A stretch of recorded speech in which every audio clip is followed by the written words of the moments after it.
What is your purpose here? How many of...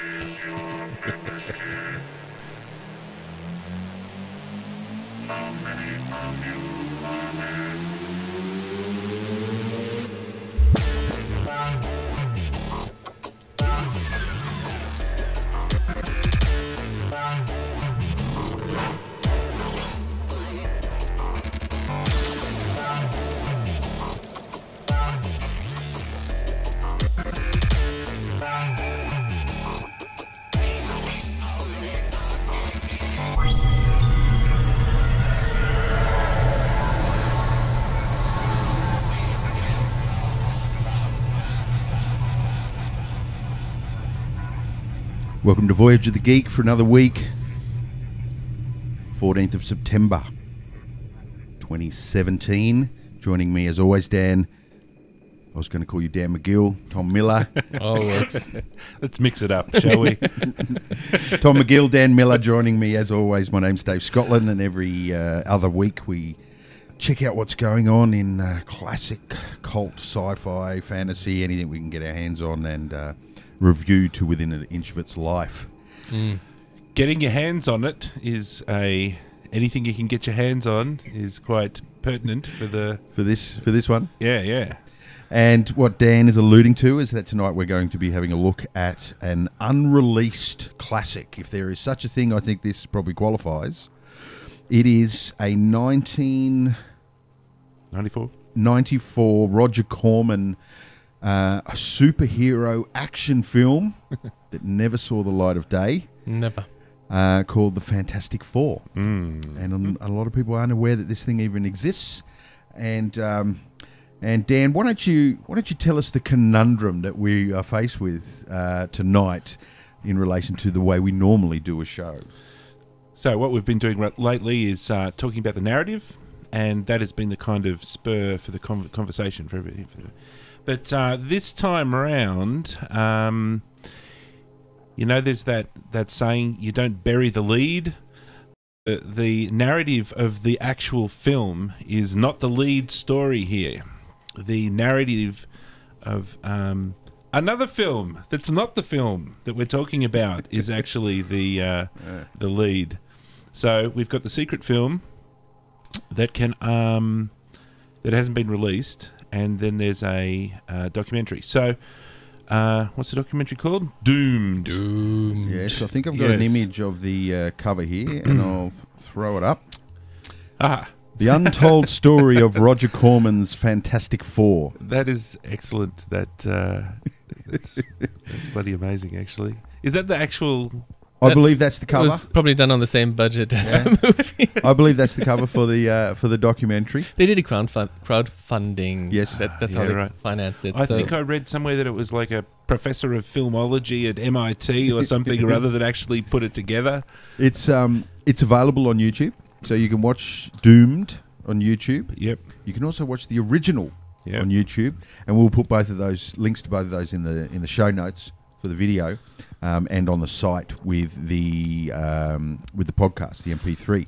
I think with a lot of there's some things in this world, like stories from history, like the Epic of Gilgamesh. You don't read the Epic of Gilgamesh. You go and read about the Epic of Gilgamesh. And there's lots of things like that, and this definitely falls into one of the things. You should.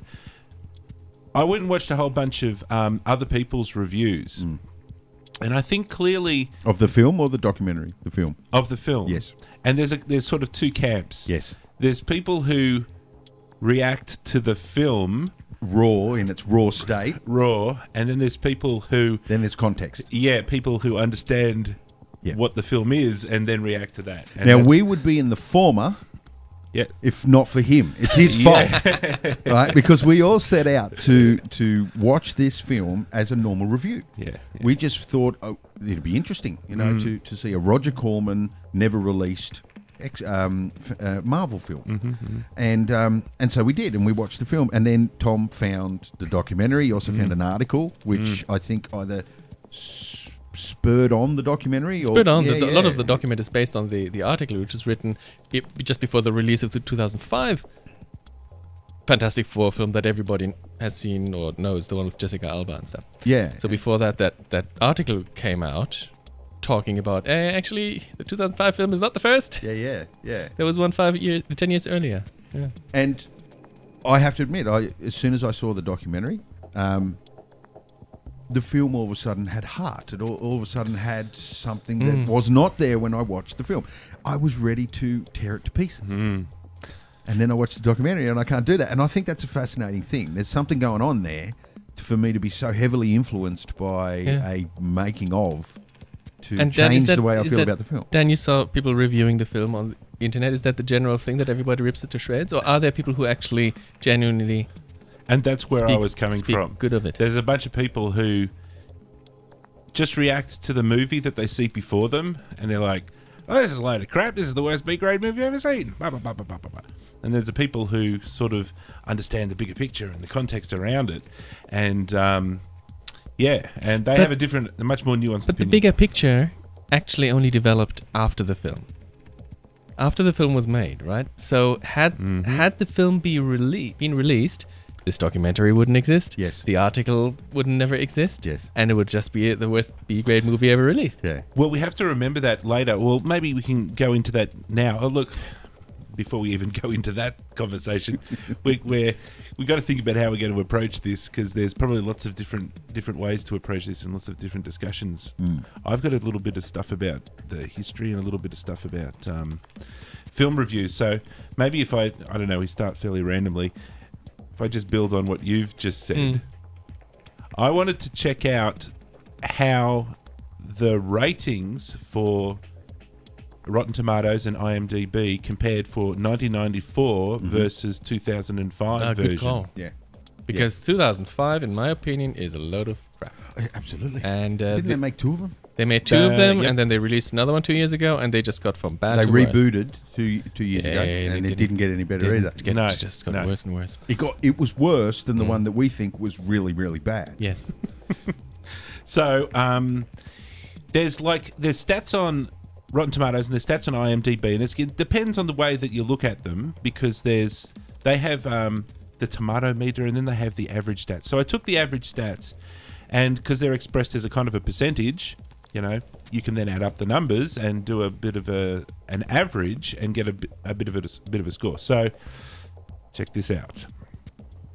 For the 1994 version, the critics, this is the 1994 version, Yep. the critics on Rotten Tomatoes gave it 47%. Excellent. That's just slightly below half bad. Yeah, slightly below, which is about right. It's quite literally not Which half is about bad. right. Yeah, exactly. Now, the audience on Rotten Tomatoes for 1994 gave it 66%. Excellent. I'm really glad to hear that. This is the average score. For You the always audience, like right? cheering for the underdog. Yeah. Now, when you get over to IMDb, they gave it 39%. So if you tally all of those up, or rather you kind of average all of those to get a kind of an average, it comes out at 50%. It gets a score of 50-50.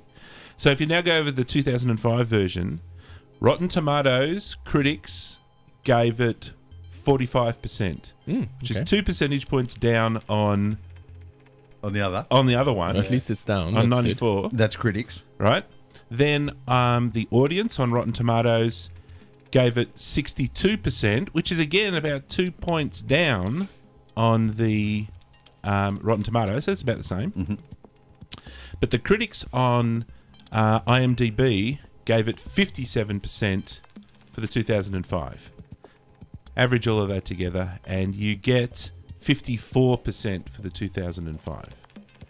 What's the difference? So the 1994 was, they gave 50% for that film 1994, Roger Corman, Yep, right? yep. Then the 2005 gets 54%. And the difference is a few $100 million. That's right. Yeah. And let me just highlight this clearly, Yeah. right? Yeah. The budget for the 1994 was $1 million. Yeah. And the budget for the 2005 was 100 times that. Yes. Yep.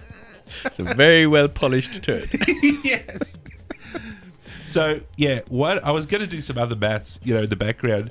How much did they earn in critic points for spending $99 million? They got 4%. we're gonna push this sucker up 4%. And to the 2004 one, in my mind, was not better than the Silver Surfer, which probably, I don't know how the critics see that. Are they going down in the critics' eyes as well? I didn't get the numbers exactly, but if you check out the response from the 2005 one, is something like 30, 40, 50%. The response for the 2015 one is 9%. It just tanks instantly. Yeah. And at some point, people stop going even to see them. I think those numbers are fantastic and accurate. Yeah. A really interesting way to look at the process here. So we can do one. I'd like to do both things, but you guys can pick which one we do first. I think we should do a 10 to 15 minute snapshot of the narrative and of what the story was without the standard. We get quite accurate with the story beats normally when we have a look at a film. We watch it so you don't have to, but we'll probably just try to slide through it and try to get to the end and sort of describe pretty much how it's laid out. And who the main key players are, and then we'll come back and talk about the real drama and the real story, which is what went on behind the scenes and what is all this drama about? How did all so go through the movie and fast forward. Yeah, let's do that. Let's do that first. The story starts with. It starts with Reed Richards and school being taught by Inspector Lestrade from Police Academy. As the professor, and he was overacting like he was fantastic. Like everybody in this film, he was giving it his damn best. And it shot. set my mood. Immediately, you think, oh, that's Lestrade. This is a comedy. Yeah. So you immediately expect a sort of certain spoofness, but this film actually takes itself seriously. Very seriously. Yes, indeed. And so yes, Dr. Reed Richards is young student genius, handing out solutions to everyone while he's listening to the lecture. And Ben is there as well. And Ben, we see another main character, and Ben played by a footballer, celebrity / footballer icon in America. Can you remember his name, Tom? Of course I can remember. It's Michael Bailey Smith. That's right. From the Dallas Cowboys. But he's not the actor that played the Thing. In the costume, no. When he's in the costume, that was a stuntman. That changed. A much shorter actor. Yes. There's a photo I've got right here. I'm going to throw up. This is a classic photo because that's to real scale. The person in the suit was at least nearly a foot shorter. So Michael is not actually standing on a banana box that's there. To scale. And he's actually a head taller. You can see it in the film. Right. Sometimes you'll see this guy standing next to the other actors, and he's shorter than the other actors. It makes sense. Ben is much bigger. He doesn't gain mass. He's gained mass. He gains density, so he needs to shrink. That perfectly makes sense. It's like a black hole. Absolutely. And we're... So yes, we're introduced to those two characters. We're also introduced to the comet because the professor talks about the comet and something to do with light speed, which I didn't know understand. It was comet. He was talking about the comet. The name was Colossus. Colossus. The comet. I always thought Colossus was a character, and they used Colossus in the X-Men, the new Fantastic Four, because I think it was Colossus that came. He's the destroyer of worlds, isn't he? No, that's Galactus. Don't get everything. You're right. Read your book. I got a problem because the other week we were talking about something and I said, it's just like Marvel where they have Batman and Superman. Well, the last and first names like Peter Parker. Oh yeah. Well, that's not J. Jonah Jameson. That's not Marvel. Well, everyone. No, it is Marvel. That's also porn I think stars. I said in the podcast it was DC. We were talking about DC, and I said, it sounds like DC. And then after the podcast, I thought, if anyone listens to it, which is doubtful. No, they do Barry Allen and Bruce Wayne, and they do Clark Kent and Lois Lane. So Lois Lane. No, they don't match the last. Sometimes they do. Sometimes they do. Sometimes they don't. So but you Colossus can tell is an X-Men character. It's a Marvel character. Oh, right, cool. But this is Colossus the Comet, and the comet is going past the Earth through the Van Allen belts because they're always big in our movies. Which is a link to our last show. Yes, let's hope it doesn't catch on fire. It's probably what caused it to catch on fire. Operation Firebelt. And so they need to do some experiment. So Yes. they go off, Reed and They're gonna his try and friend tap Victor. the energy. Victor von Doom is Who his was friend. also in the classroom. He's also He- in the classroom because they're all mates. Yes. And him and Reed, of course, warns Victor that there's something wrong with the Instrumentation. with the mathematics calculations, and the yeah. calculations, and he should run a test. But Von Doom says, "Oh, there's no time for the test. We will make the thing go now." And they go into the little garage while the rest of the world sits out on a lawn. They look at the spectator. Yeah. We also get introduced to Susan and her brother and their mum. Yep. Before this, Yes, because you're right, they before the picked them up. experiment, This yeah. is Susan Storm as a little 12-year-old girl That's right. Who has a thing for Dr. Reed. who has a thing for Dr. Reed, and Dr. Reed gives her a big old wet one on the cheek as Yeah, well. So yeah. he's got a thing for little 12-year-olds. Stringing her along, almost. Yeah. And a very boisterous brother. Yeah, they knock, Johnny? they knock her down when Johnny. she comes in the door. Yeah. And their mother, which I found interesting because I've read the probably 230 issues of the Fantastic Four, and I don't recall ever meeting parents of the Storms. Yeah. I might be wrong. It's been a long time that I've read them, but I cannot recall that there ever was a Well, Mother Storm in the comics. Which is weird because But I could be wrong. clearly Could be totally she's wrong. important because at one point in this film, she gives them their name. Yes.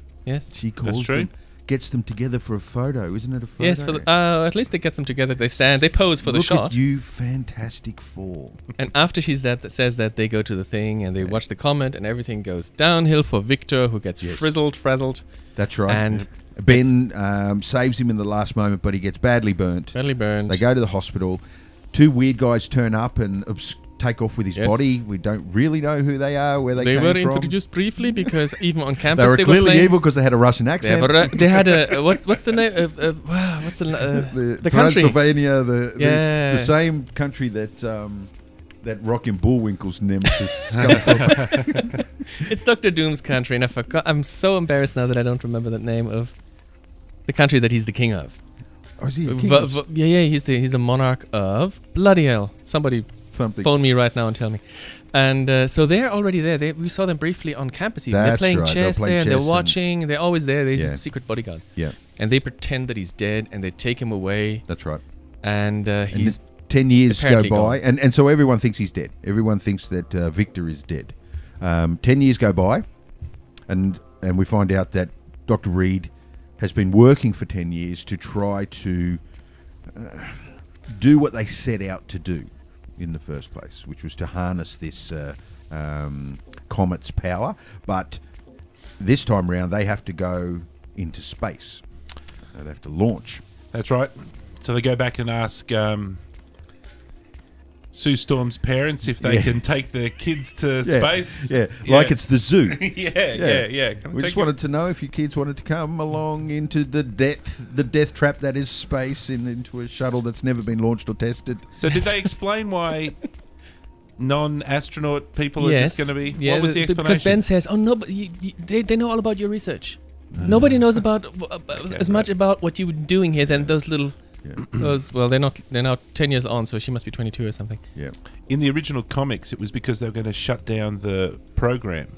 They were building the rocket to go up into space, and I believe in the original comics they were going to shut that down, and Congress had cancelled the money or something or other, and so they said, "We'll put all this effort in. Screw it. We'll just break into the thing and we'll just climb I in think and that launch was the damn story in the rocket." reboot. Jim Lee did a reboot. He drew the reboot in the mid-90s. Okay. Sort of around the time that this movie was made. So they restarted reset it at issue 1. Mhm. And there was definitely the government.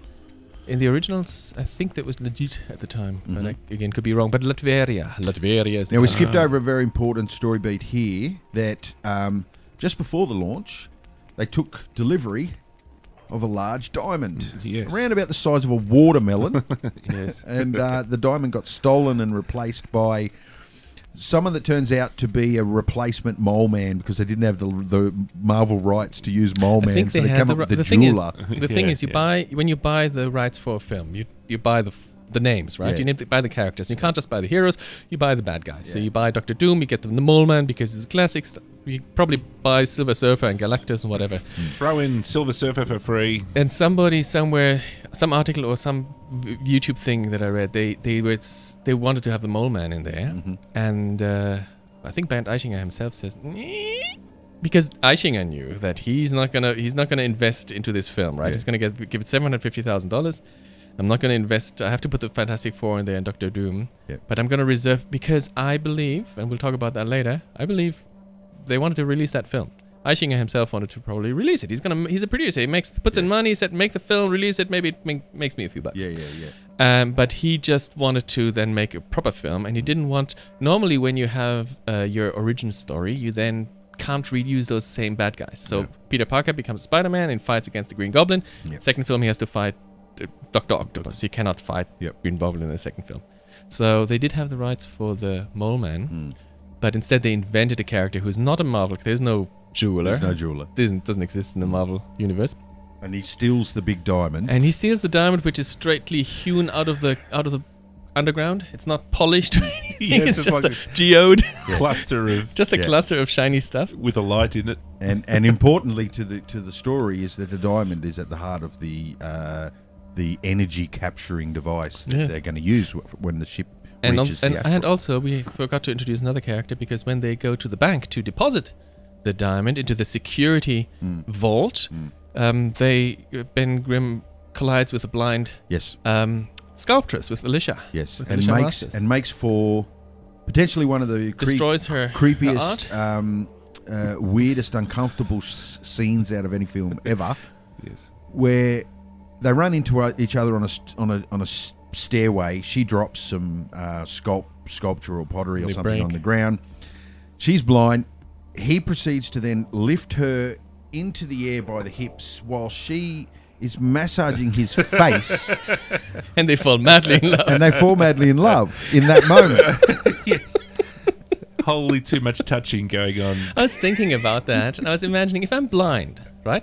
And I'm being attacked, or just somebody, he's talking, he's saying, I'm sorry, I'll help you up, but he's sort of manhandling her. Yeah. I want to know who is currently fondling me. In case she's an eyewitness. Yes, that's right. So if you're blind, I'm thinking maybe that's what you would do, and I think that's maybe what the actress has thought. I would have to, does he have glasses? Does he have a beard? Is he bald? Who is this person who is lifting me up? And it's sort of from that mind makes sense that her hands would immediately go to his face. So Which is weird that they go their own separate ways.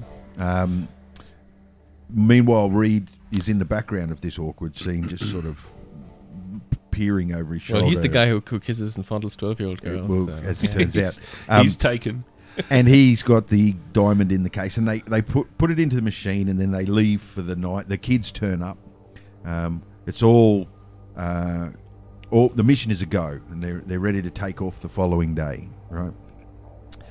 They lock up for the night, and then the jeweler breaks in, swaps the diamond, which he's stealing to impress a blind girl with the blind chick. Yes, because he's in love with the blind and chick. because the world's this big. Because the one thing that blind people love is shiny diamonds.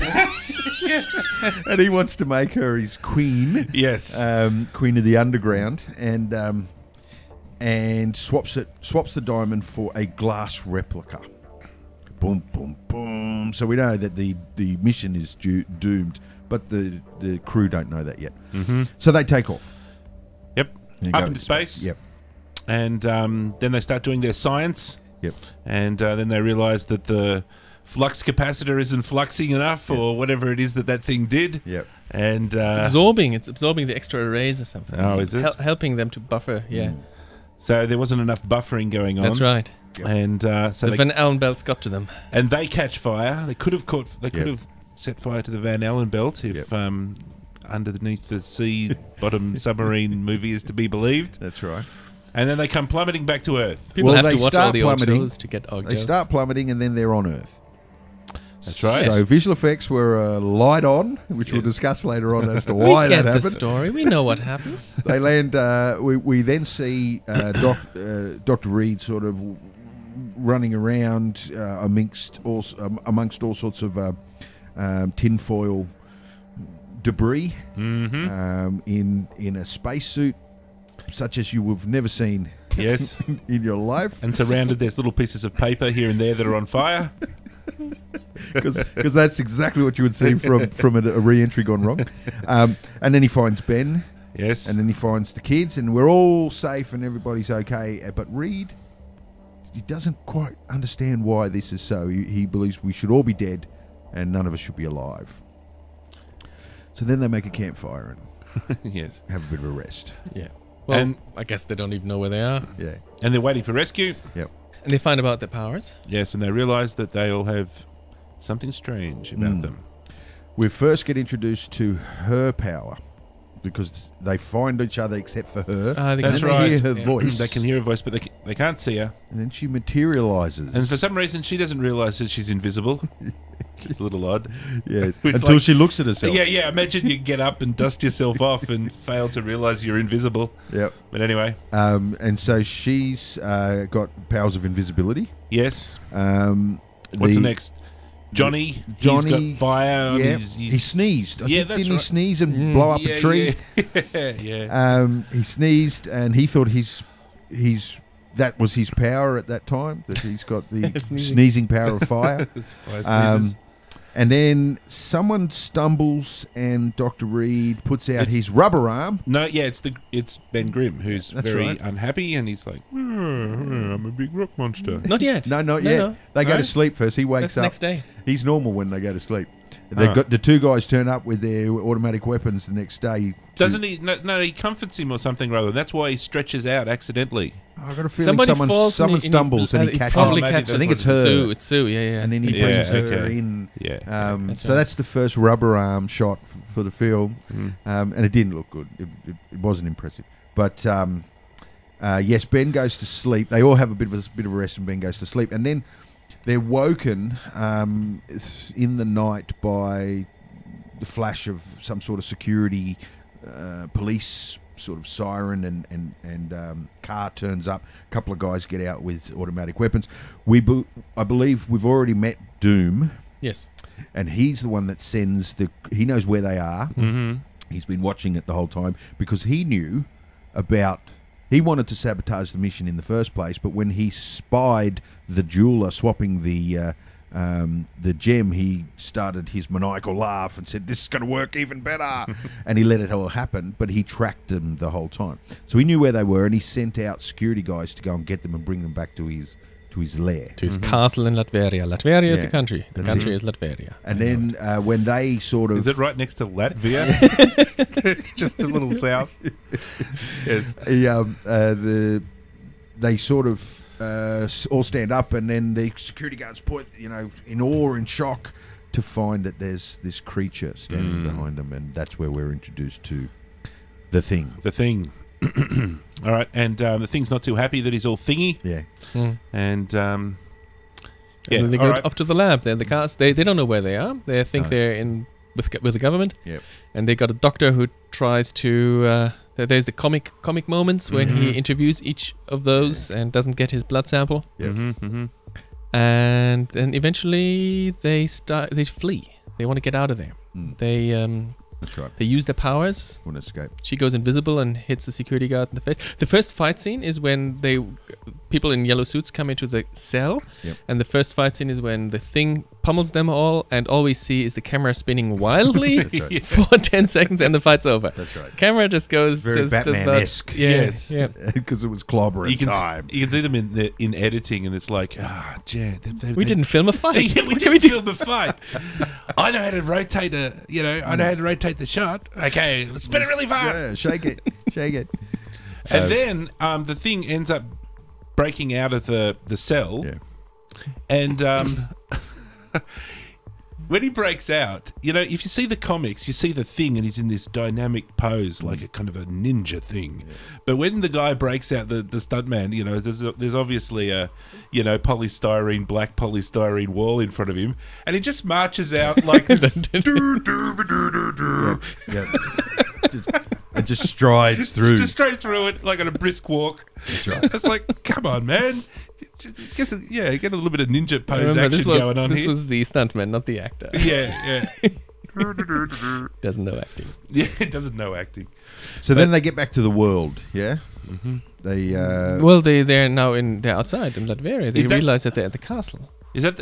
But did we miss the classic scene where Doctor Doom comes back and That's everybody's when gone? That's when That's Doctor right. Doom comes back. That's yeah. right. He left the Afterwards. room so that the henchman could take care of it, Yeah, yeah. and then comes back to find a pile of henchmen. And he goes, "Oh, right." Yeah. Fade away. And the guy that plays Doom is He's brilliant. he's the son. Remember the TV series Greatest American Hero? Yeah. Yes. There's the guy that's a school teacher that he's this guy with the suit, the blonde guy, Right. played Yep. by William Catt. Yep. And the premise of the TV show is that they're given a super suit by an alien spaceship, Yes. but they lose the instructions Yes. to the suit. Yeah. But he has an FBI handler. Okay. Yeah. Yeah. That's Yeah. Doom's father. Ah, right. Okay. And he almost, there's the same sort of, or was it at 11? He's sort of a little over That the guy top. should have had more roles. Yeah, I mean, he have was not seen. great. He was He was fantastic. great. Joseph Culp. Yeah. He purposefully overacted. He was told to lay it on a bit, and he Yeah. did it really, really well. And you have to, if you're in a costume that doesn't show your face, Yeah. so you have to. But he does. Yeah, things he does as the he thing talks he with did his- with his fingers. There was a lot of shots where we're close up, but he couldn't help but get his hands. Get his in there. hands into the shot and move his fingers around. And there's the classic number it's 12 brilliant. when they have, was it 12 seconds? No, he No, counts- no, no, At no. some point, He I writes. have brought something for you. No. Well, my favorite one is when he says, you have 12. He says, you have 12 seconds left. And he actually draws it in the midair in reverse, so it appears to correct. us it was correct. Yeah, he was good, and he was good in the documentary as well. Yeah, he was. So where are we? We're out of the castle, and they make it back to the world, to New York. They're in New York. In the comics, they are, I suppose, here as well. I Yeah. think they make it I back to guess so. New York. And what happens when they get back to New York? Ben Ben gets the He's out shits of and there. he just says, He's out, I've he's had got it. the shits. Yeah. And he ends up somehow, I've forgotten exactly how, but he ends up down with the jeweler in the He just walks there. Undercity. Yeah. He just walks, and then one of Yeah. the Jewel's henchmen, the silent one, the one with the That's creamy right. face, he just There's goes only and two streets in Yeah. New yeah, York. come This is- with us. We have cookies. You're weird. We're weird. We like weird. Yes, Yes. right. Come into the cellar with us, and he gets a warm welcome. Also, Alicia has been taken. Yeah, she's been Has she kidnapped. already been kidnapped? No, she's been kidnapped. She took delivery of the. She was supposed to sculpt a memorial for the four That's right, heroes that's because they were right. declared dead, right. and that was, in my mind, the creepiest moment in the film was when that delivery boy came with his little cap with the wings on it, Yeah, that's right. and he just looks at her grinning, and Yeah. that was a creepy moment. It was That a creepy guy, moment. I don't know who that actor was supposed to portray, Yeah. but yeah, he It should was be a bizarre thing. taken away from. And she recognized the face Of course, she felt it before. from the casting, from the helmets. She has photographic memory fingers that's or right. something or other. Yeah, she was an eyewitness, and started breaking into tears. She was to find out that her one true love had perished in the crash. Right at the moment, she was kidnapped. All right, so she's kidnapped. She's taken back to the lair. Mm-hmm. Ben Grimm is now wandering the streets and missing, possibly Yep. in cahoots with the bad guys now.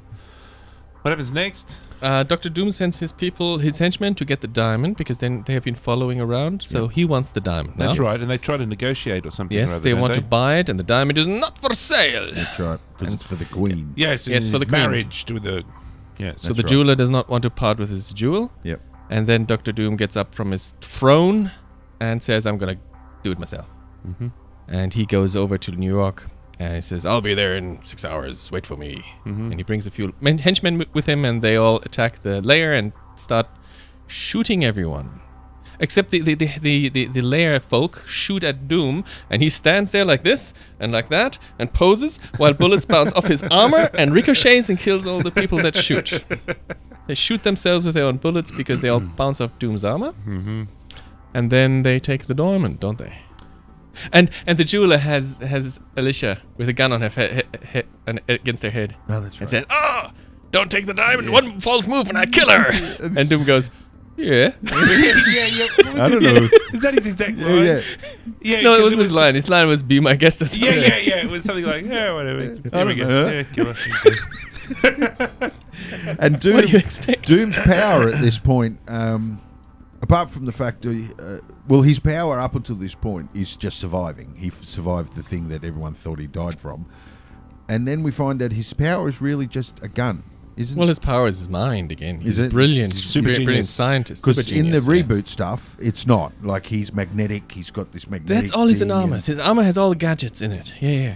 In this film, not so much. It's got some knives that come out of its fingertips, That's and I right. think that's about it. That's right. But no, his power is mind, and the only reason Alicia survives is because Ben Grimm steps up to the fight, and he starts clobbering people. Yeah. And then she says something stupid that makes him all melancholy, and when Yes. And he Ben turns Grimm back into gets himself. melancholy, he becomes a human again. And at that time, we flash over to the lab where the rest of the crew have realised that that's why they have the powers that they have. That they It's personality. What happened is it's their weakest. Yeah. Their weakness has been made into a superpower. Susan Storm is unsure and Yes, shy. She's shy, so she becomes invisible. Yeah. The hot-tempered Johnny is the torch, and Reed is always supporting people and trying to be- spreading himself too thin. Yes, yeah. I kind of like that, actually. It was the first time I'd thought of putting some sense to why they had these separate powers. Yeah, yeah. And Ben, Yeah, just wonder obviously, if he's a cranky If you're in the bastard. spaceship and you get bombarded with, and you just at that moment think, I really like pudding. Yeah, What happens to you? Yes. What have you done, Reed? Turn into the pudding Stay cook. Puft Marshmallow Man. I thought it couldn't hurt us. This is, by the way, this is Robert Culp. That's the father Yeah, I remember. Yeah, of Dr. Doom in this. yeah, right. Interesting. Okay, so. So what she happens makes next? costumes? That's right. She makes the When costume. She makes the When costumes? she walks in with those costumes, man, I lost it. I lost my shit. 'Cause she looked terrible. And then she had them draped over her arm, and I'm thinking, now they're about to look terrible as well. Because they were terrible costumes. They were very true to the comics. And they were terrible costumes in the comics as well. As far as spandex go, they drew a short story. Bring up the poster again, because the poster, they don't have the costumes on the poster. No, for it's some all reason. silhouette. It's all silhouettes, yeah, you can't really... There's no blue on there either, really, is there? No. And why are they going with the chrome thing? Why isn't it white? I don't know. See, this is this the poster that was made because they did a full year of promo without the film ever being released. So they went to the Comic Cons and they went to the premiere galas and all this sort of stuff. So is that from the original? Is that poster from the original, or is this a fan variation or something? I don't know. I certainly haven't found any other poster other than that one. But it's hard to know because this is not a real thing. Like, it's not a... Well, it, as you said, it was going there. It was going... They realized... Oh, the this motions. comes later. Let's finish the story. Story first. So they put on their costumes. Ben Grimm walks in and says, "Oh, I'm back again," and they finally do their classic fist in the middle, and everyone puts their hand on it, which you see from the comics. Yep. And then they get in there, and then they already have a jet. Ah, that's They right. have a big building that has 4 floors on it. Yep. When I Well, don't know, she who knows? didn't just make the She suit. also painted the building and built a jet. She was... And they fly with the jet out of their building That's and right. off to Latveria to the castle, and then they confront Dr. Doom, who has built a giant laser with a diamond Yeah. laser. Pointed through a little hole, which means like whatever you're firing at has to be there. He points it up at the sky, but he wants to shoot it at New York and vaporize it. That's right. And that's what he did. Was that the diamond? Did they That was need the diamond. The that did diamond that. in Yes, there. that's, that's correct. He needed And that. so they walk into a trap, knowing it's a trap. They say it's probably a trap, and they say, "Let's go in," and then they're trapped. They get trapped by light beams. That's right. Now, what does he want to do with them in the light beams? Does he want to steal their powers? Or I think something? he was trying to drain. He wanted all their powers so Yes. that he could have all of those traits. That's correct. So yes, and now how did? The Super Skrull gets them in the comics, but here it's the Yes, that's right. How did they escape from the laser beam? well From the- because they're in a there's force a gap. field. There's a little gap under the force field. I got 2 words for you. Toe punch. As Tom was saying, there's a little tiny gap, just as big as somebody's stretchy toe. Can squeeze through, yeah. And then he squeeze through. kicks the diamond or something. No, kicks. There's a machine that sucks their power that has sort of green sparkly like the Emperor in Star Wars, right? So, but these are green. And so each beam goes through their little 4 on their chest and sucks their power out of their chest. And that machine sort of, instead of falling to the ground, starts wildly spinning, and eventually hits the machine that powers the laser force fields, That's right. the light force fields, and then they're free, and then it's clobbering time again. And it is clobbering time. See, with these machines that suck your powers out, right? Typically, your average hero's stuck in that machine for some amount of time until they get. Yes, they but I think escape. the machine looks around in the body to find. I was going to say, It's always, it takes a while before it actually... That's do you right. lose 50%, or does it? It's like a loading screen. It has to sort of fill up before it takes everything. Well, what it does is it buffers in the stream, and if the stream is cut off, the buffer stops, and you retain all of it. Yes. It doesn't control X the data. It just Well, maybe it doesn't copies suck and- them. Maybe it just copies it. Yeah, maybe it's it doesn't take Control-C. your powers. It just, It's a copies it Control-C across. machine. It's Control-C. And it fell over mid. But you're right, Dan. There's plenty of films where the hero gets sucked, drained out, his eyes pop in, his skin shrivels up. The moment the machine, gets turned off, he reverts back to normal. The flesh gets colorful again. And all back up again. it all came back to me now. Yeah, it's kind of like elastic. You can stretch it out, but you let go, it snaps all back. Yeah. Yep. It takes exactly as long as the script needs it to take. So our heroes are split up a little bit here because Johnny, the laser beam has been launched. Yes. Like a missile, this laser beam. If it only goes up, they had and then done later a on it missile. comes back I down. guess the L in laser might not be fitting for the name If of they this had taken particular a weapon. missile, it would have been better. For sure. That's for Rather sure. than the speed of Yes. light, it's the speed of Johnny. Yeah, And yeah. And there's a shot where where it cuts to him chasing it, and when the shot, he's parallel, and the beam is faster That's right. than him. Yeah. As he is chasing it, you see that the beam is faster than Johnny.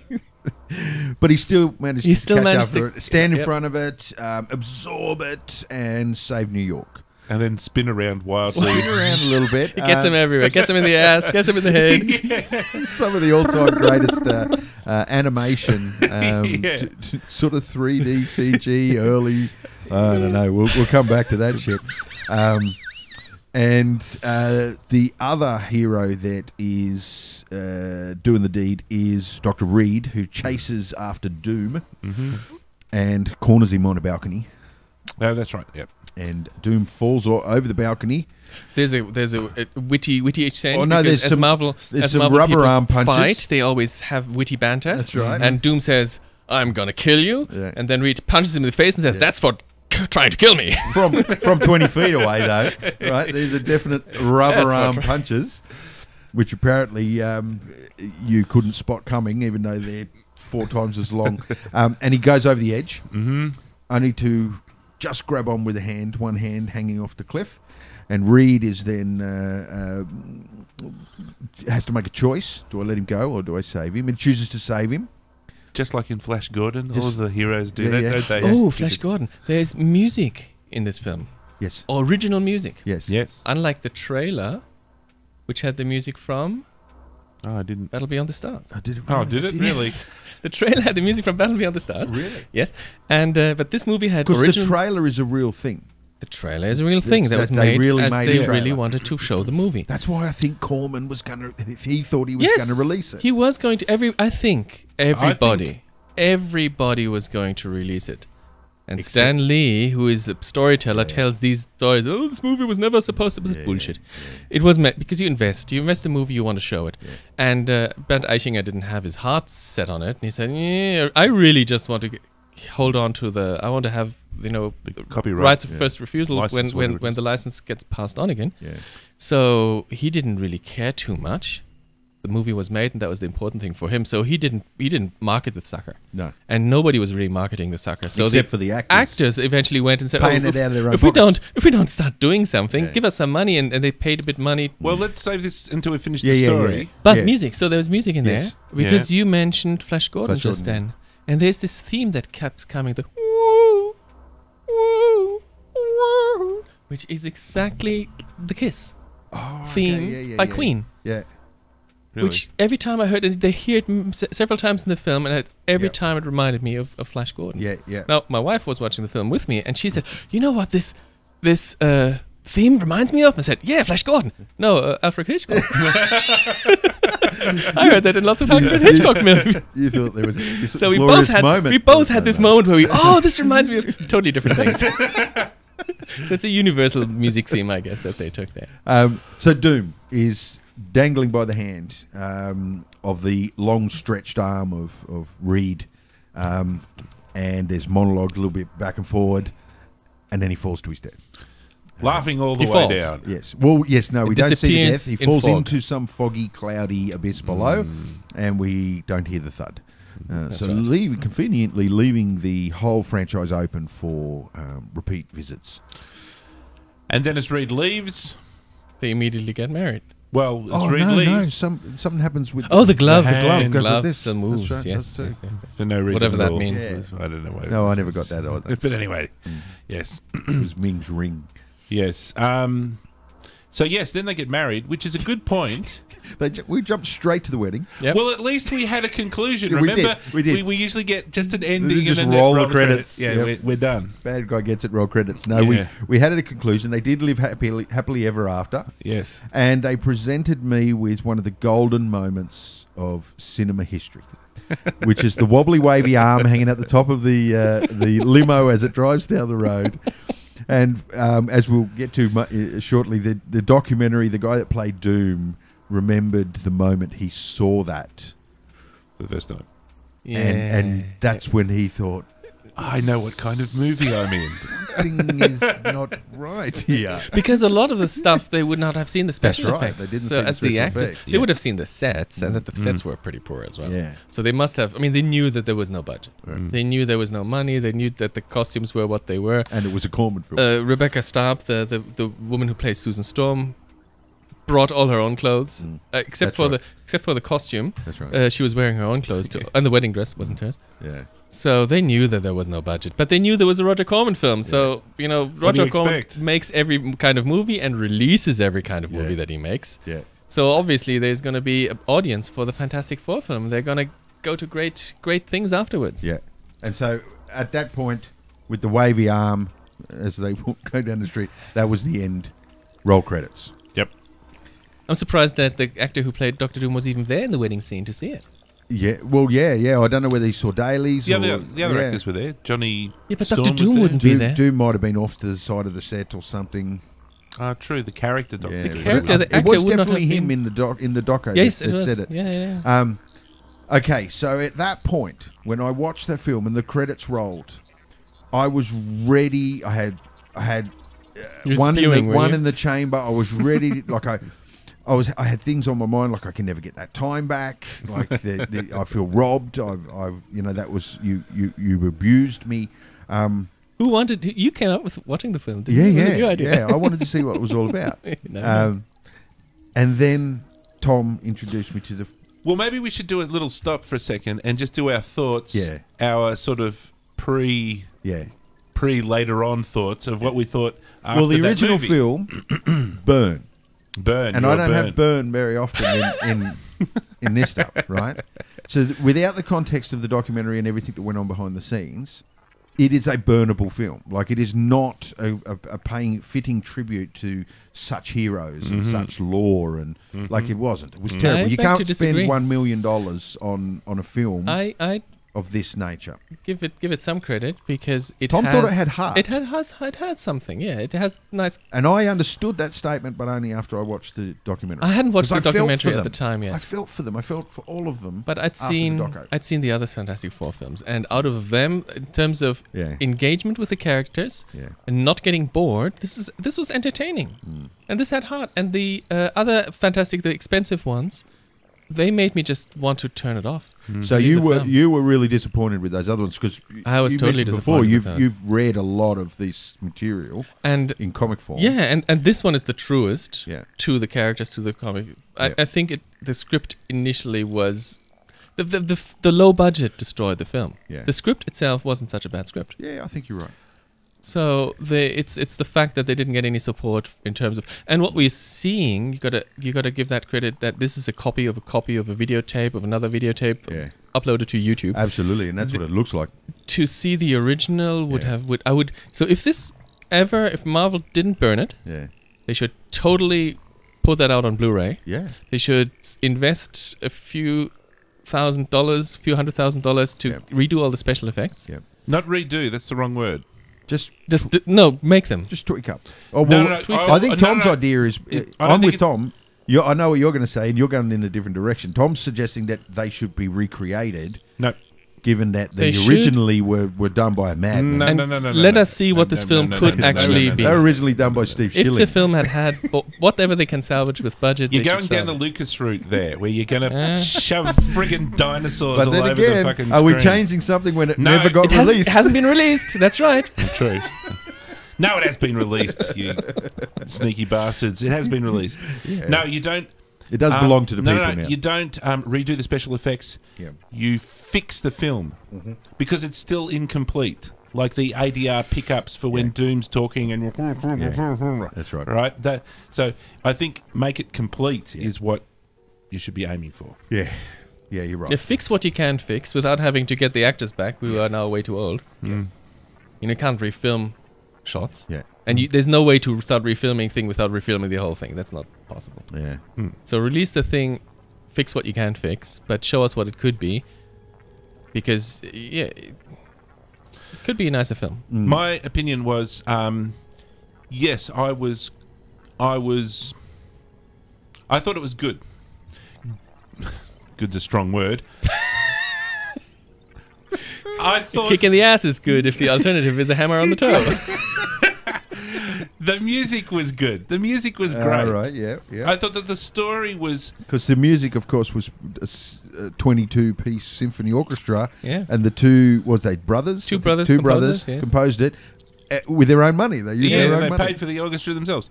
So that was good. I thought the story, like you were saying, was good. It was straightforward. It was fairly simple. Perhaps it had an extra subplot or two that could have been cut from it. And the special effects, I don't know. I was kind of used to that level of special effects with some of the other movies we watched. So I came away with a positive, and not a horrible, set it on fire opinion of it when I watched it the first time. No, I would have torched the damn thing. Like I really would have. I thought Ben was a terrible actor. He was a terrible actor. Probably the only thing that guy was good for was sticking in the suit, and that's the only thing they didn't do with him. Right? Ben was a terrible actor. The guy in the suit did more acting, and that was animatronics inside the mask. There was awkward. There was so many awkward, weird acting moments. Some of the performances. I think the Johnny. They were saying in the documentary that there was no rehearsals. Johnny was crazy. That's There what you was see. no rehearsals. That's it what was you just see. like You see no rehearsals. walk to the point, do your line, cut, and next move shot. on. Let's set up for the next one. Yeah, and that's really what you see. You see that. So yeah, that would be my negative point. So the music was good. So it was that kind of aspect. I don't know how you'd describe it. It's not exactly the acting.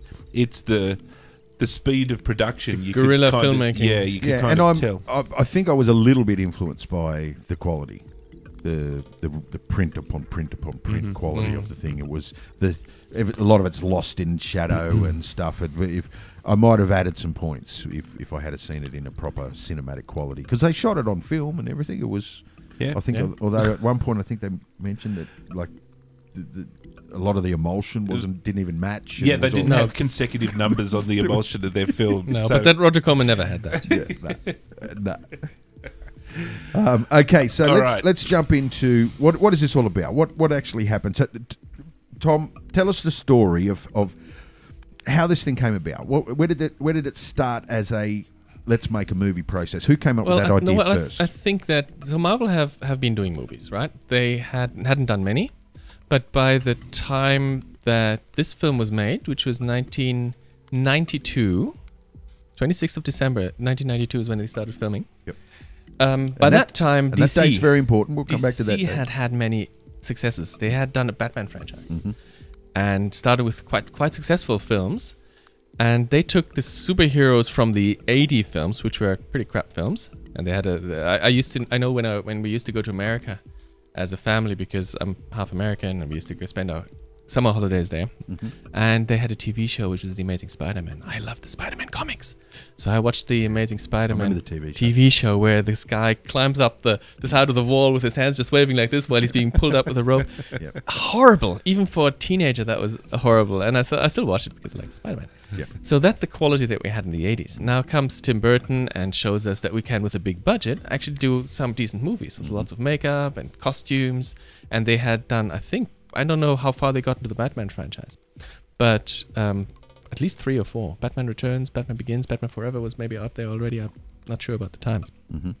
So Marvel sees, oh yes, we can make movies. We have to do better films, and they had been selling off the rights to their characters, and they had sold off Spider-Man. They had sold off the Fantastic Four. Captain America. So what they had until then was bloody Howard the freaking Duck. The Duck, yep. Which was a big flop, rightfully so. Yep, sits in the Lucas archives. Yeah. That was mid 80s. Then they had the Punisher at the end of 80s, and the Captain America film, which I've never seen, but which some people say is the worst movie ever. Yes, we haven't seen that. It is on our short list. Is it? Oh dear. I got a feeling the Captain America one don't want to watch that. was Canon Films as well. I got a feeling it was. Yeah. Who are also synonymous with shit quality. Marvel says, now we got to take our property back. We can actually make movies. The special effects are better. Computer graphics and so on are coming along as well. Yep. So they want their rights back. Yes. And Bernd Eichinger has the rights to the Fantastic Four. Now, he bought them in 1982, and they last for 10 years. And they're about to expire on the 31st of December. And another point, perhaps just to highlight there, is I don't know how much he bought them for, but he must have bought them for $125,000, he said. Oh, okay. All right. So not much, he says. Yeah. It was not a large amount. Yep. Because at the time, Marvel was keen to get somebody to make films, get our characters out there, let people know about our comics. Yep. They were just vessels to sell the comics. So the thing expires. But if what you do, you buy a contract and you have the right to make a movie. Now, if you make the movie, then if it's successful, you might want to make more, and you don't. So it carries over. It carries over. Yep. It doesn't, but you can rebuy them. That's right. You get the right of first refusal, which is called. Then, so if somebody else says, "Ooh, Fantastic Four was a great success," we want to buy the rights next, and you want to retain your option. You want to have that option. Yep. So he says, "I have to make a movie. Any old movie will do." And if I start by the 31st of December, I will retain my rights. So he starts shopping around. Who can do it? He goes to Trauma. Trauma first, and Trauma turned it down. I think that shows you something. If Trauma turns, I think his rights extended till production had finished. No, he had to start in that calendar year. Provided he started before the license ran out, the license would continue until he's finished making the film. No, you get the license for another. I'm not sure exactly, but the way I understand it, you get a license for another. Something 10 years. about it made that familiar, because I remember thinking, why did they have to shoot it so fast? Why couldn't they just shoot one shot? Well, this is where I'm going to build Why up couldn't they to. just start and not finish? They only had to shoot one shot. If it was part of the same schedule, it could have gone for an extra month. This is where I'm going to build up to my argument of what happened, is that he would then retain the license until they'd finished the film.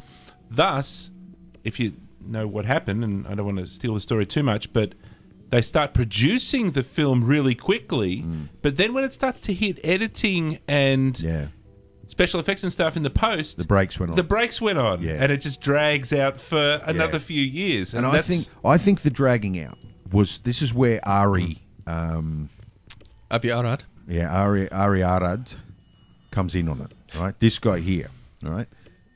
I believe this guy is the reason why it never got released. Well, he's the one who bought it. He bought it from Bernd Eichinger, Bernd Eichinger, and it was Eichinger's power came from this thing existing and this guy not wanting it to get released. Yeah.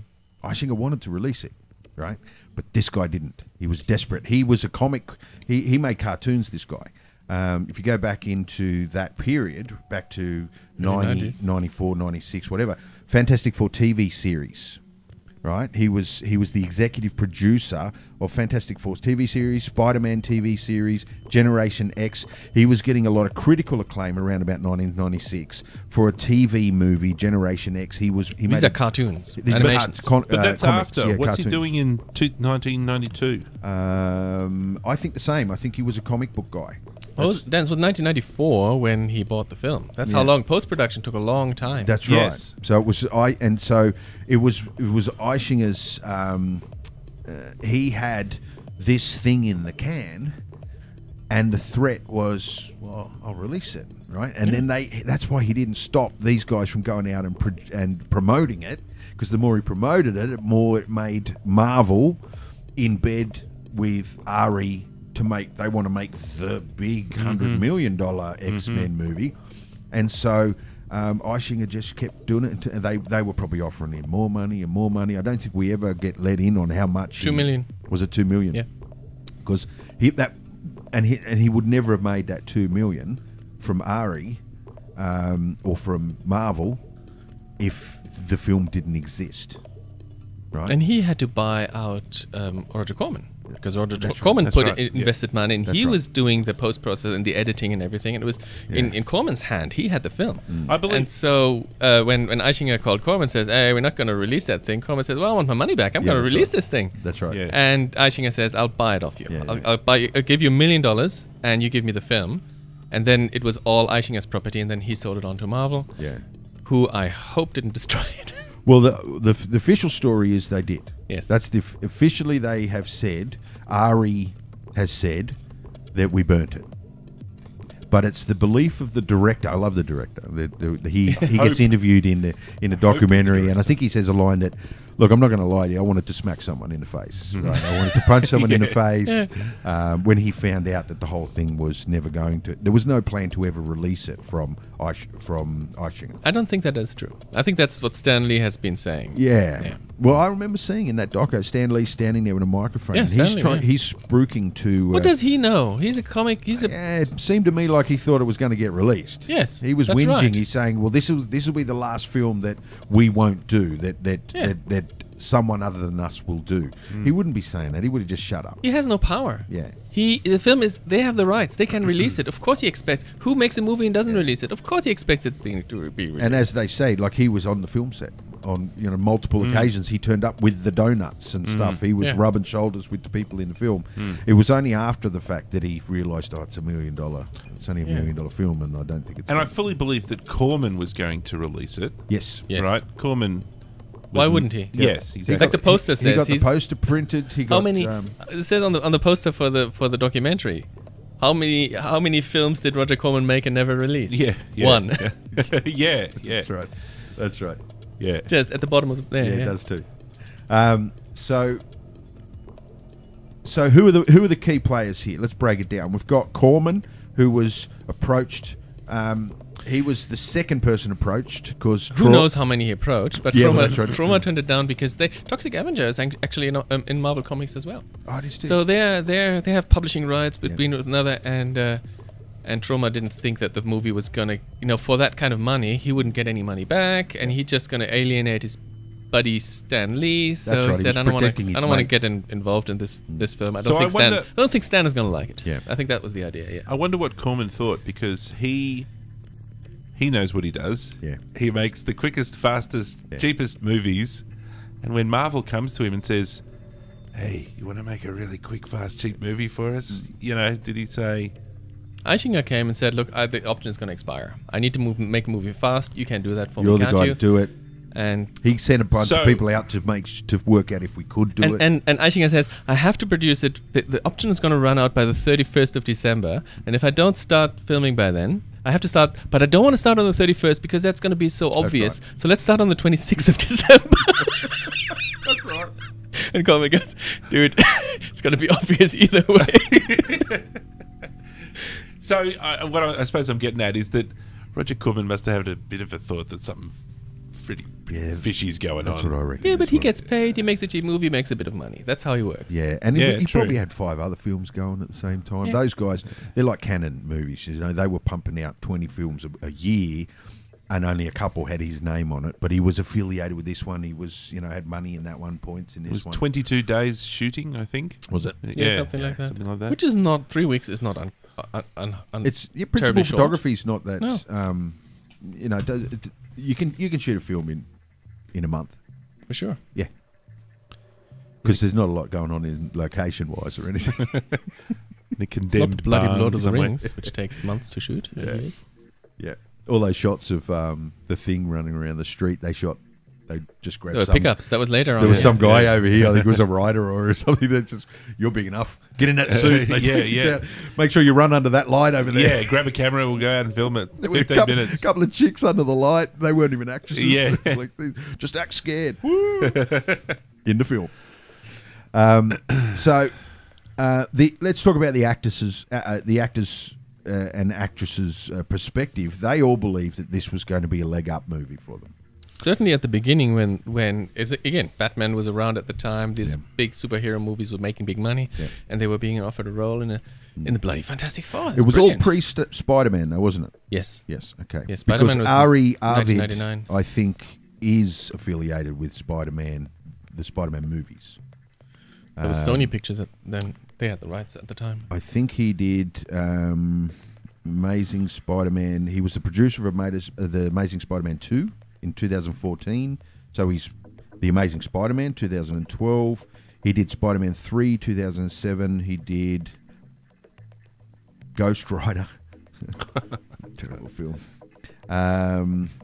Fantastic Four, World's Greatest Heroes. So yeah, I think it's hard to know what was an animated feature because he was doing a lot of these animated features. But he was the producer of X-Men Last Stand, which is the third X-Men movie. Possibly. I think so. Yeah. So he's done a lot of Marvel films. But yes, all this happened pre-Spider-Man. So really, apart from Batman, there was no big superhero films going on. There were a few other things, like The Mask was coming out at that point of time where we could really... That was The Mask. That was... You mean Jim Carrey mask? Yeah. I'm going to say 93. 94. Same year. Yeah. And that had great special effects. It had CG stuff. Yeah. Very good special effects. Yeah. So had they had the budget, and they could have made a good film. And so that's what the actors, of course, actors just hear that there's this movie being made, Fantastic Four. Yep. And they're going to be, well-known actors after Yeah. that. They lots of people applied for the roles. Gruffalo, who plays the Hulk in Yeah, the Avengers, applied for. I don't know what Thing, role I think. for. Was it Thing? You I think reckon? so. It's in the. Would have It's been in the trivia. interesting. It looks to me like this Ari, he's prolific with Marvel. He did Blade. He was executive producer on Blade. He was executive producer on the first X-Men movie. Blade 2, executive producer. Daredevil. Hulk. So that would have been the Eric Banner Hulk. Mm-hmm. He's got his hands all over Marvel films. It's Doctor Doom. Mark Ruffalo applied for Doctor Doom, the role of Doctor Doom. That would have been all right. He couldn't have done it as good as this guy did. No. This guy was fantastic. No way. So he set himself up good. All right. So, the poor old actors thought they were, in a movie that was going places, and yeah, the whole crew thought it was a leg up film. and they noticed that it wasn't kind of going places, so they started to push it themselves. Yeah, started to go around and do promos for it at Everywhere. Comic Cons and And nobody For a stopped year. them, which means they promoted that. Roger Corman didn't get them much money, but they gave him some promo material, and they shipped the Thing costume around. Yeah.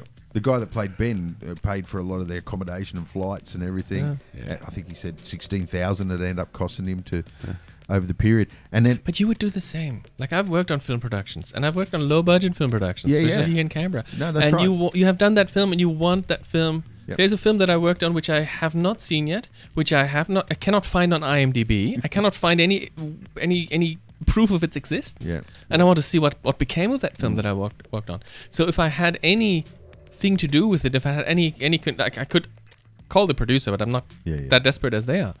But if I was a main actor in a film, my face is there. That's what gets me promoted to the next big role. absolutely. I would be very, very personally invested in going to shows and spruiking the film. Absolutely. And they were getting treated like rock stars. at these comic conventions because it's the Fantastic Four, and there's a very big following for the Fantastic Four, and they had a trailer. Like, they had a full-blown trailer. They had a poster that it looked like a film. It absolutely looked like a film that was about to get released. Yep.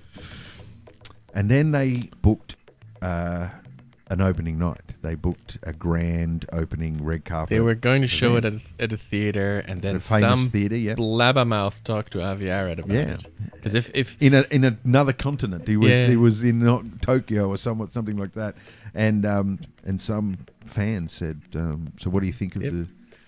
So some rich Marvel executive got wind from it and said, "I'm going to put I'm going to put a stop to that. I'm going to just buy the thing and prevent its release." They just shut it down. They said it was quite literally a cease and desist. They weren't allowed to do any promotion. They weren't allowed to talk about it and the whole thing. Well, Marvel had to buy it first. That's right. They had to buy it in order to stop it. Yeah. As some of the actors said, their promotion of it was probably what kicked its demise.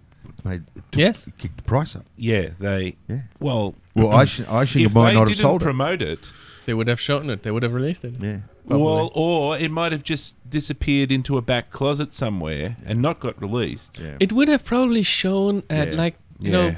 Sooner or later, they would have the investors would have wanted some their money. filmmakers that don't have. You have to have a producer. You have to have somebody who wants to actually sell it to the cinemas. They want to sell chairs. Yeah. So if you make everybody can make a film. You can go out and make a film, but if you don't have a distributor, that's right. You got to shop your film around yourself. Absolutely. And that's what would have happened here. They would have shopped it. They would have real business. That's the real movie business. It's the distribution. Yeah, they would have made a screening in New York. They would have had a screening in Dallas, Texas, or something. They would have had a few, and then the film would have fizzled out, and nobody would ever have seen it again. That was what would have happened if they had to release it. Would not have been as big as it is now. Yeah. Absolutely. And it wouldn't have gotten icing at $2 million. Yeah. So he's smiling. And in the documentary, or was smiling. He's dead now. Yeah. He tried to make right. He gave the director a film in Europe, and he said it was one of the greatest. Some of the actors did some other jobs afterwards. He got some of the actors some jobs. So I think he had a conscience about it. Corman always struck me as bit mercenary and just a bit of a bubblehead. He always just struck me as a little bit of a bimbo. Always chirpy and laughing. Like, he must have known that they're doing a documentary when they're asking him those questions. That like you're sort of at the top of that pyramid, and all these people under here got fucked over, and you were the only one that walked away with the money. So the actors, you can tell in this documentary, they're a little bitter. Did you get that? Rightfully sense? so. Yeah. The Dr. Reed, especially. Well, they kept saying that they're all cool with it, and I'm okay with it, and I've come to terms with it, and you did therapy. Yes. After 16 years of therapy, I'm okay with it. And also some of them said, that the way that it did get out, and it's now on YouTube and stuff, they were kind of happy that, and there's like 60,000 people watching it. Well, eBay. It was all eBay. You could when buy they it were doing the doco, they were saying that they found it on eBay, and bootlegs. it was the bootlegs on eBay before YouTube. Well, the story of how it got released is interesting. I thought it was suspect when he was telling that story. You're talking about the director says, because he said I had a copy. Well, for starters, where did you get a copy from? But didn't he say he was fossicking around in Corman's garage? Yeah, he was trying. He said they went in and looked, but they couldn't find anything. Okay. Yeah, that's the story. And then somebody else. And then later in the doco, he says, so I had this copy and I wanted to get a print of it. So I believe that the reason why the world is littered with these things is the guy at the shop where I took it to get it printed. So put it all on this poor bastard. They probably could have tracked it to whoever that poor guy was. Better not look. So yeah, I got a feeling the director had the last laugh there. He seemed pretty chirpy about it all. Rightfully so. This film should have been released. Yeah. Although, with this documentary, as you yourself experienced, had it just been released as a film, you would think it's a big piece of shit. Yeah. With this documentary, it's got more going for it. Yeah. People watch it out of the story that comes with it. Yeah. So it should be released better together. This way. You should really release it together. Yeah, as a pair, as a DVD pair. Yeah. Well, what do you got to lose? You fucked up the franchise anyway, right? You've had 3 cracks at it. and did not succeed with all three of those, at least, you know, the people have gravitated to this thing. At least let it go. And it's not in the spirit of film. I think the director says that like, filmies make film, they don't destroy film. Yeah, and when you make it, you got to let it go. You got to let it release, you know. And it was finished. They had the music, they had everything about it. Let's have a quick talk about the visual effects. Well, Tom, what was the story? What was the story about the visual effects? I saw the film, and the opening credits, it says visual effects by Mr. Film. And I think, okay, that's odd. Mr. Film, some guy in his little garage doing special effects. And that's exactly what they look like. Is that his real name? Was he born with that? It was probably Dave Film. Yeah. They had a different special effects guy at the start, somebody who was less capable than Mr. Film. Yes, who talked a lot and then was totally well over his head with the special effects and didn't deliver anything, or when he delivered something that was unacceptable, That's and right. then he just sort of quietly Disappeared. Oh, what's over there? Look, a distraction! And then ran out the door. They were delivering shots to him, and he didn't they would say that we started to get the feeling that everything he said he could do, he couldn't do. Yeah. And there was a certain, I mentioned his name earlier, I won't mention it again, but there's a certain human that we've run into a few months ago that reminded me exactly of that. Yes, you can talk your way in through the door, you know, sometimes, but you know, when film starts turning up, evidence, and you've got to do something with it, and there's a film crew over there waiting for you to give back the finished stuff. Yes. So what we saw in the film wasn't his handiwork. It was the last minute guy that they got. That was Mr. Film who did the thing. He's the last minute guy, and I guess he had to. He didn't get we all work in post-production. We know that when post-production happens, the money has been spent. Yes. The money has been spent on props and actors and costumes, and marketing has a bit of share, and post-production is the one thing that loses a bit, because post-production is the point where the directors can say, oh, let's tweak that thing a little bit. Oh, let's do that again. Show me another thing next week. And so you tend to work more hours than you initially budgeted for. And I think half of the reason the special effects are what they are is because they were just not going to give the guy any more money. And at some point he said, right, well, that's what you're going to get for what you're going to pay me. They said in the doco, though, that they were really impressed with Mr. Film. Yeah. It sounds like just some guy. Well, compared to the other guy. Yeah, everything's relative.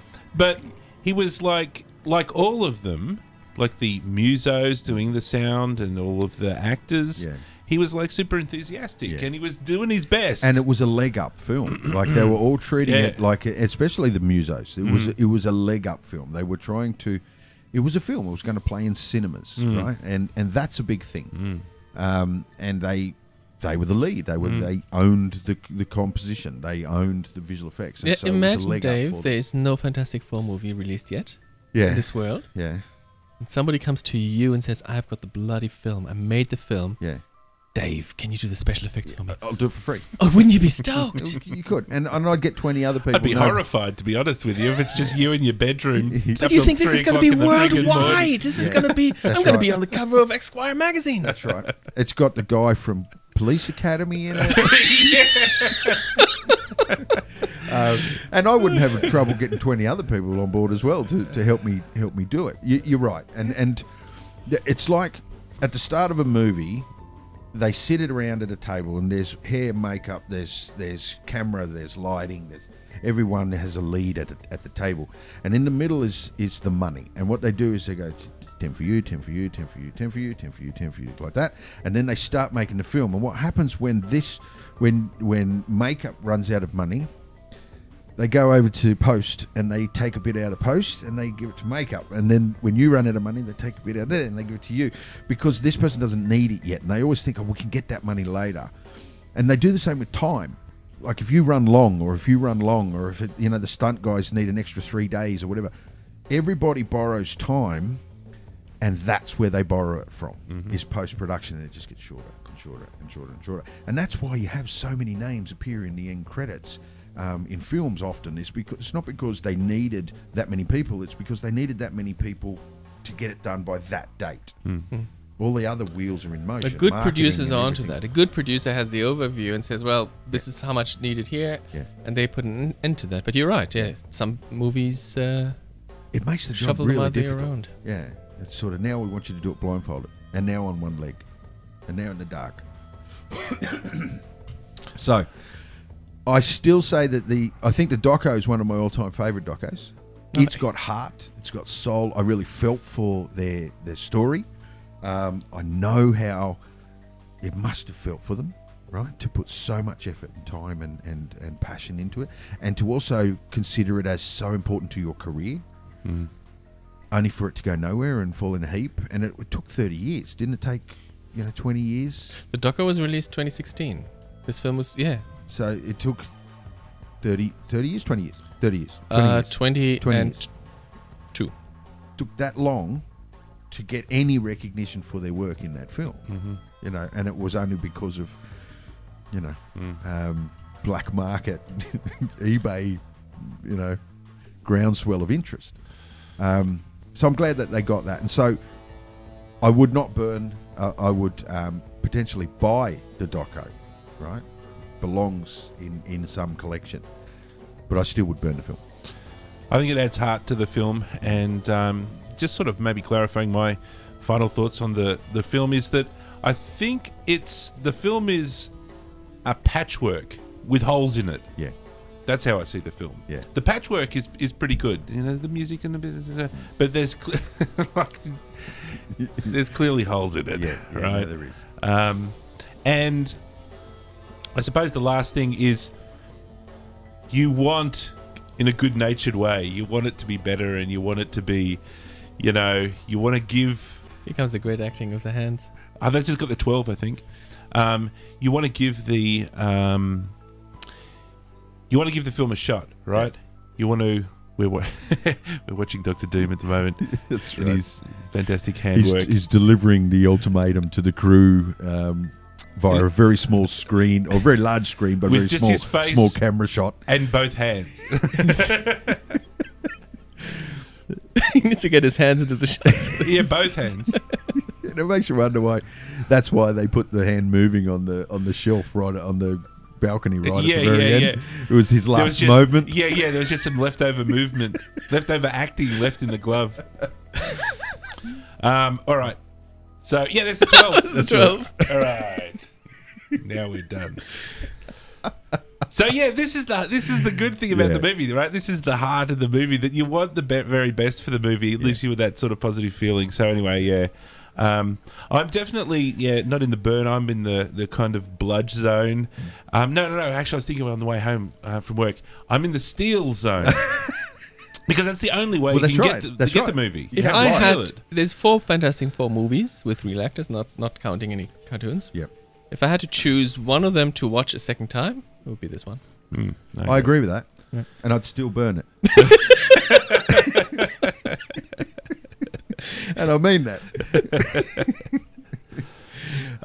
In fact, I have watched this one twice, which is much more than I watch any of the others.